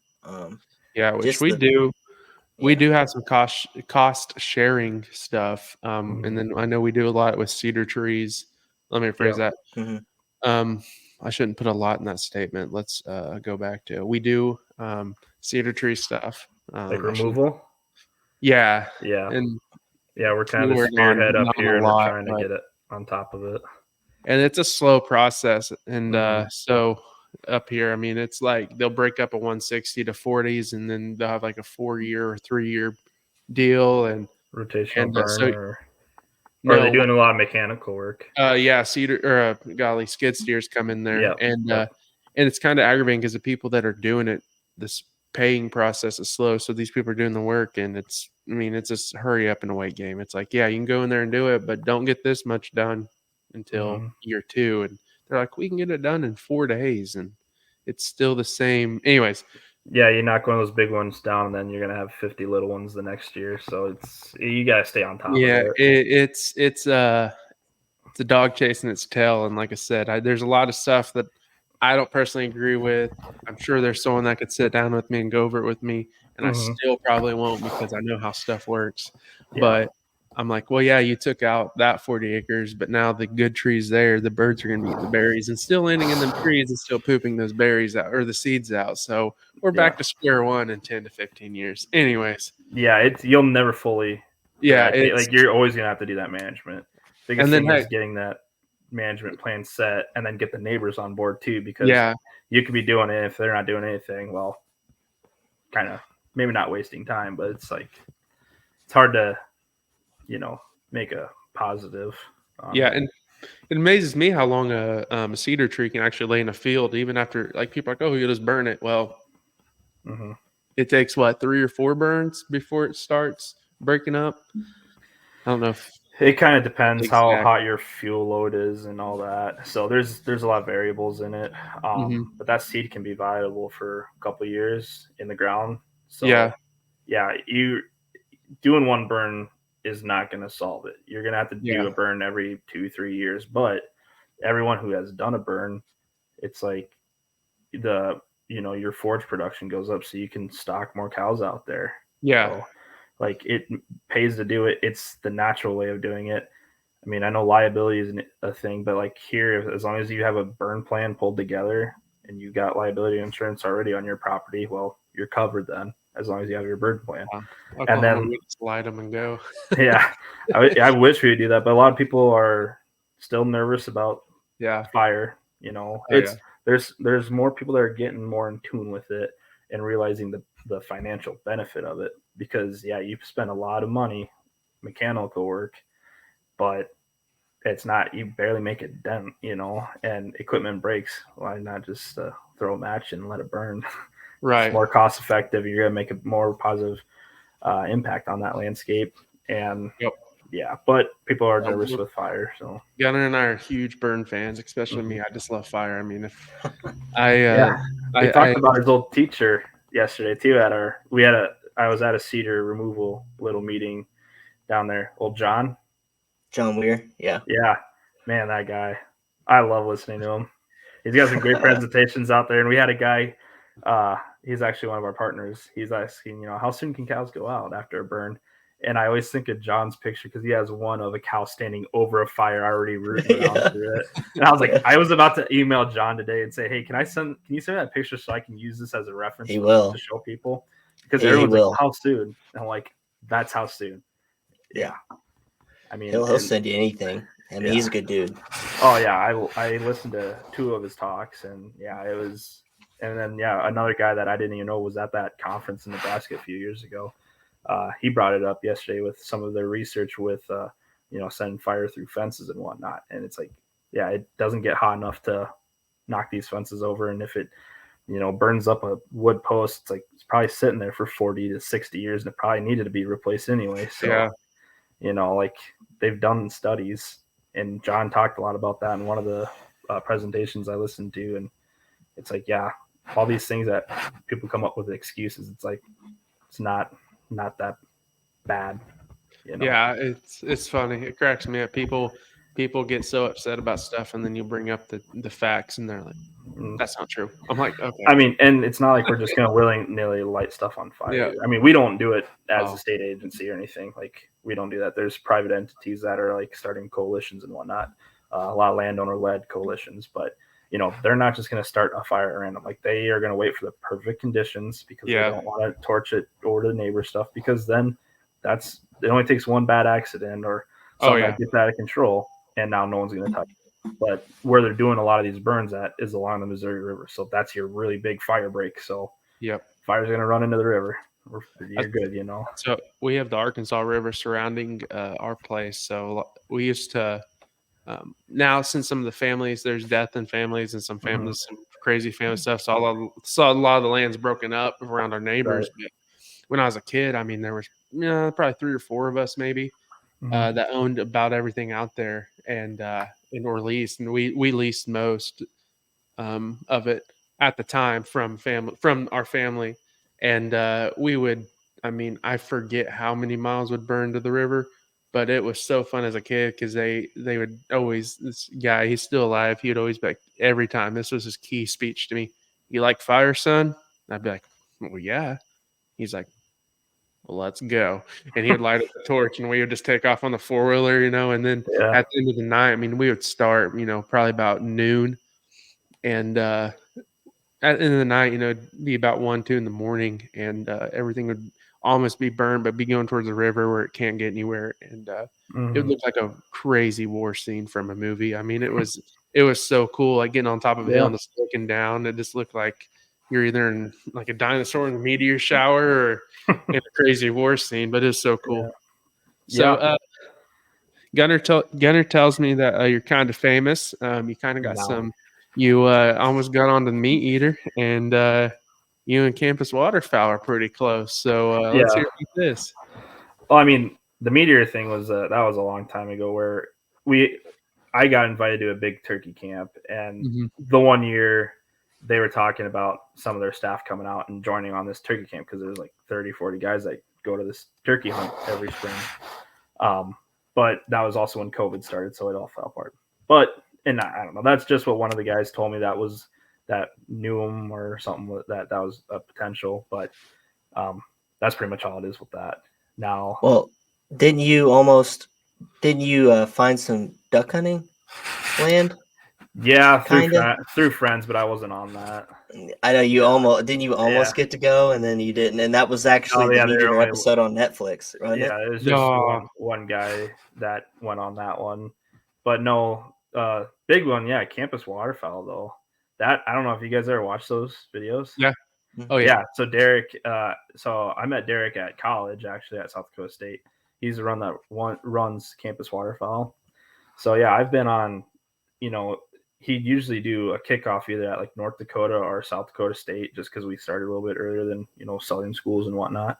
But yeah, he started doing that kind of on his own for his business, and then actually Ducks Unlimited got behind, and they sponsor, and Kent and Tetra and a bunch of these other big sponsors sponsored him to go out with all these college kids and look at all these different walks of life and types of hunting. Like we don't see duck hunt out here, but he's going out with coast to do this, or going out to he's gotten some pretty cool spots. Yeah. He I brought him out on a duck hunt, and we did pretty good there. And then we did a snow goose hunt, which was a little slower, and Derek was sleeping most of the time because he had to drive all the way up from Sioux Falls. He didn't get much sleep, so most of the time when we were shooting, he was asleep in the blind. But we got people like that, but it's not because they just drove; it's because they just like to sleep. Yeah, dream. But we did have a good goose hunt where I had already been on a couple of his videos, and and we're friends, so it's just like, well, maybe see if someone else from South Dakota State, because I don't have to be the face for it every single time. On your videos, I didn't want to seem like I'm need to be the star of the show or whatever, or like always come to me. So are you there again? Oh, there you are. It froze for a second. Is everyone there? Yeah. Yes. So anyway, yeah, Derek had another group lined up, but he's like, if it falls through, can I hunt with you, and can we hunt with you? And in the video, he's with that group, the most recent one, and then they were having troubles getting permission on stuff because I was working around the geese all the time, and I was scouting, outside of work, and just watching. And we were hunting public fields actually too, so anyone could have gone and hunt these fields. And when we went out and hunted them, like no one was there, which kind of blew my mind, because usually opener for geese can get a little wild with pressure. But yeah, like no one was on the public stuff, and we shot like I don't know whatever it was, 75 birds or 72 birds or something like that on opening day. Wow. One band, and yeah, that's a pretty sweet video. If you haven't seen that one, I still watch that one. Yeah, we did that, and then I think we shot like 40 something or 50 something the second day on another field, like 5-6 miles away, another public field. So yeah, it was fun. And then I got to meet some of the kids that I haven't met before, because I was higher, like almost done with school, and I'm just a little bit older than them, so I got to meet some other kids that had similar interests, still talk to some of them. So yeah, it was fun doing that. And then there's actually Pheasants Forever and Onyx teamed up to do another public access incentive payment to get some good habitat acres into public hunting. So we did, my brother and I actually took them out pheasant hunting. I mean, we're friends with we knew the Pheasants Forever guy, because my brother is a farm field biologist with Pheasants Forever. So awesome. It's his coworker essentially. But then, with this jumpstart of this program, I through work, I enrolled pretty good CRP chunk of that path is what it's called, incentive. Also went in to help enroll it. And, we had, youth season. So youth hunted it first, then it was resident only opener. So it's public land. So people are hunting, and then it's a regular opener. So tons of people have already hunted this piece before.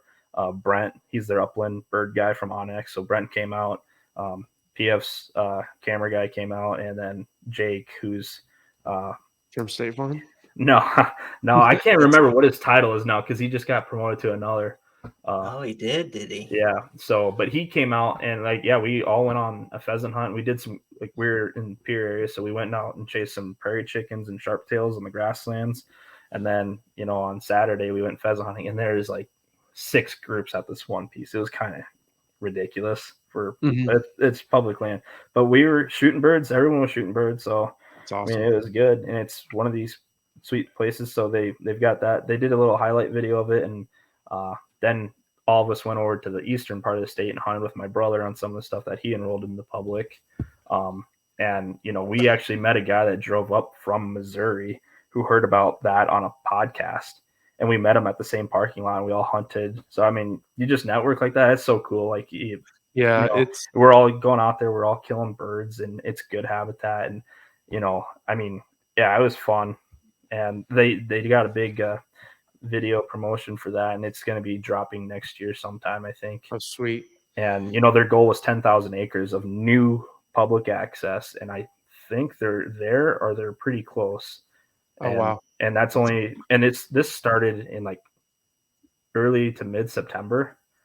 So in those 4 months of putting public out there, I mean, they almost got 10,000 acres of new public access in South Dakota. Wow. It's statewide. It's awesome. So it's not really, it's a misconception of it too is that they're only paying for like pheasant habitat, but they can use it. It's statewide. So it's just permanent habitat for all wildlife for everyone to hunt everything. So it's awesome. Wow.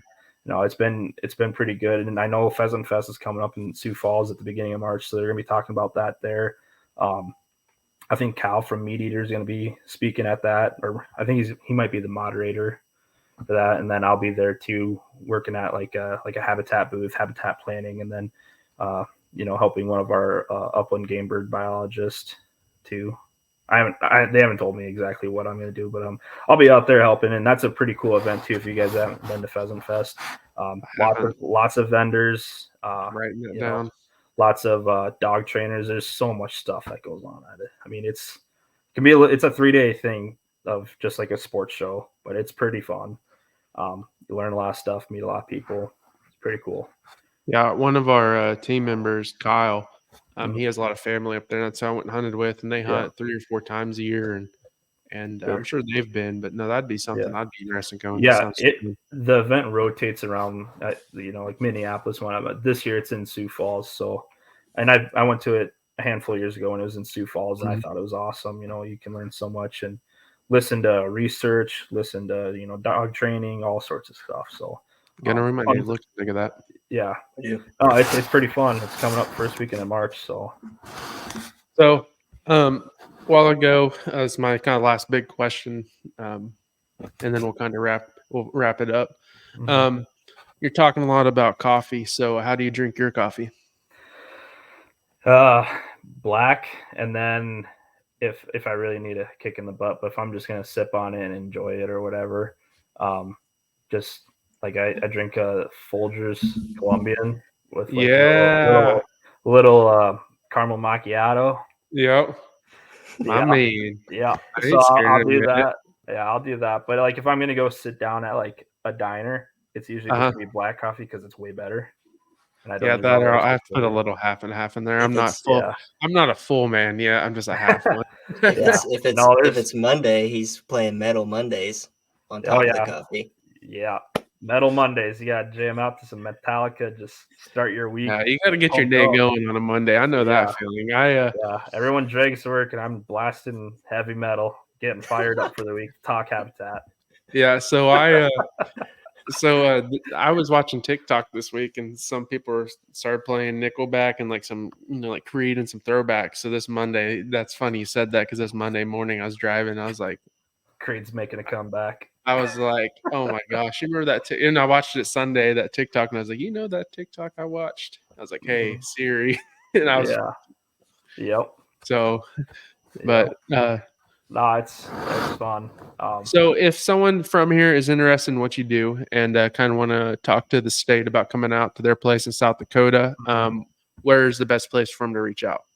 So they can call like any of our wildlife offices, email. There's all that information is on our state website, and you wouldn't believe like how many times I actually get called from people from all over the country asking, what are the bird numbers? Like, where should I go turkey hunt? And I've hunted all over the state because that's what I do. I love to hunt. So, I'll be tight-lipped with the Wyoming fly fishing because I was invited to that. Yeah. But the stuff that I find and I go out and do, I don't care because it's still public. You still got to go out there and you got to make a good shot. So I don't really care sharing information. But yeah, people call me all the time asking, hey, where should I go chase, prairie chickens? Or if I want to draw a turkey tag, where should I go? And actually, hearing the success stories too, that's my favorite part because these guys, I'll help them out. Like this one guy and his kid were coming out on the first mule deer hunt from Wisconsin, actually. Reached out. They were trying to figure out what unit to apply for. And I was walking them through all that process. And that's not really my main job, but it's just like, yeah, I'll help you out, Yeah. And then actually about a month ago, he reached out to me, called me, thanked me, told me the whole story on how the deer hunt went. And it's like, I love hearing that success story. Yep. And then here I am. I didn't shoot a deer all year. I waited 5 years for one tag, didn't even get to pull the trigger. And then a couple other rifle tags, I didn't have anything worth shooting. So I went my first year not shooting a deer in South Dakota this past year between archery, muzzleloader, and my rifle tags. So I just had poor luck. Yeah, but he helps. But I still was happy though that this guy went out to one of these units I've been to, and he shot trophy mule deer that he got shoulder mounted, and and he sent me pictures of it, and it's just like, I don't even care. I'm so happy that they got to come out here and do that. Like, it's bigger than being greedy with the stuff. Hearing those stories and making those memories. He brought his kid out, and he shot a really nice whitetail. So it's like, that's awesome. Yeah, Gunner and I, we learned that fast. I mean, growing up, I've always helped people out, and that was fun. But helping out the youth hunts we've done and the Operation Freedom Outdoors, the veterans and the first responders. I mean, oh yeah, people are like, you're gonna go help them this weekend and not hunt. I'm like, it's bigger than that. Yeah, I'm just like, part of me, in this last weekend, I went and did a waterfowl hunt, and someone stated, "You're gonna go sit out in the rain with them." And I know this isn't. I mean, they're not. This isn't the way they think, but my mind went to, those people fought for me in situations that they didn't want to be in. I will go out sit on the rain for them and just be there. And I took my camera, and the rain lifted. I mean, and I'm just like, it's about the experience. People don't understand that. So it's bigger than No, so it's great. Well, that's cool. He said that. Me and Gunner, actually, it's a crazy thing. We have a group on X, so we'll add you, and you can just kind of drop some pins, okay? Yeah. No, we have talked about coming up and turkey hunting, and I'm not saying that to say we're going to use your spots, but I would definitely like to meet you in person. You don't have to use my spots, so I'll be out there with you. Yeah, so we'd love to come out turkey hunt, come out ice fishing. I mean, get out here and do some pheasant hunting in the fall. I mean, pheasant hunting's a blast. Gunner needs to enjoy that one time. I've never got to go pheasant hunting, so it's unreal, Gunner. It's unreal. It's wild. I think last year alone, like on the public stuff that we hunted, between everyone, like all the friends and family and everything that we brought out, I think we shot like 42 limits. Yeah, it's just a blast. This year wasn't as good, but we had a rough winter. But now this winter was pretty good. As long as nesting conditions go well, it's probably going to exceed what last year was. I wish I knew the exact town we were around, and I'll definitely off record, I'll tell you where it is. But that guy that I went with, that's all he does. He's lived his whole life to manage for pheasant, and it's insane. I mean, the hunting and they eat good too. They're tasty. Oh, and I love pheasant. They are good. And so, well, we'd like to thank you for coming on. Man. I mean, do you share a lot of this stuff through social media or not really? You're more of let your job and your state share. Yeah. I mean, like for my people to reach out to me. Mm-hmm. I mean, I'm trying to think what even my Instagram handle is or whatever that is. I don't know. It's probably just John.Mayrose. Yeah, they want to reach out to me if they want to reach out mine all the time. I just say Outdoor Defiance anymore because I mean that's where I am basically. Or otherwise, if they want to dive a little deeper, just go to Game Fish and Parks' website, South Dakota Game Fish and Parks, and I'm on the website, so they can see my ugly mug that I have for a picture on there, and it's got my cell number, and they can reach out to me that way, or I think my email's on there too. So it is John.Mayrose. Yeah, there you go. Yeah. Well, like I said, that's about all I got. So yeah, thanks for coming on. I'm sure we can get you on some other time and talk about something completely different. But I learned something from you today, and that's kind of what we want to do. Is if I'm learning, I'm sure there's other people learning. So we just scraped the surface, man. That's what days about everything. It's an hour. No, I didn't push record. We need to just kidding. No, it's an hour, 45 minutes of us talking, and everything's educational. And that's what people like. Podcasting's so hard because you got to be quiet sometimes because there's so many people that don't know when you have so much you can talk over. We could probably talk 6 hours, And I do it every day with landowners. Yeah, and not cover what we can. So we'll definitely get you on some other time. Yeah. But I would thank you for your time tonight. Yeah. Before we shut off, is there anything, Gunnar, you want to say? No. South Dakota is awesome. I'm an advocate of it. You know, I've been there. I love Oklahoma, but I also love South Dakota. I was there for just a summer, and I fell in love with it. A lot of opportunities. Heck, I'll advocate for the Game and Fish up there. They do a really good job. They really care too. From what I've heard. Can tell. They really care, and I really appreciate you coming on, John. You didn't have to, and you came on, and I'm glad you got to talk to a bunch of people and tell them about what you do and about South Dakota. So, yeah, man. Next time we can dive into all the different species because we talked like just some deer and turkey, but I mean we got we got the world record bighorn sheep that was shot here, and we've got elk, you got bison. I mean, we got so we'll get back. We'll get back with you. Gunnar doesn't even know this. This was a surprise to me. If you're watching or listening at this point, if you're on YouTube watching, you can look at it. But we aren't sponsored. We aren't getting paid. We got a little thank you box from MyOutdoorTV. If you guys watch it and to use promo code Outdoor Defiance, you get a free 30-day trial. So if that's something you're interested in, like I said, you can use Outdoor Defiance as a promo code. So really neat deal. Thank you for MyOutdoorTV for reaching out. Another thing, we have hats in stock now constantly. I think we forget because we used to order hats and then sell them as we got them. But now we're keeping them in stock. Some are sold out. We will get them in stock. But if you're looking for hats, OutdoorDefiance.com. We keep it simple around here. And so I'm going to use a promo code. We're going to say episode 4, and you're going to get 20% off on your hat. And like I said, if you're listening, you can use that for our hats. Or if you do watch MyOutdoorTV, which I've watched it several times, and now I'm going to use that code myself. But it's Outdoor Defiance. So thanks for watching. This is episode 4. Thank you, John. Gunnar, I'll catch you later. I'll see you guys on the flip. Yeah, man. All right. Thanks.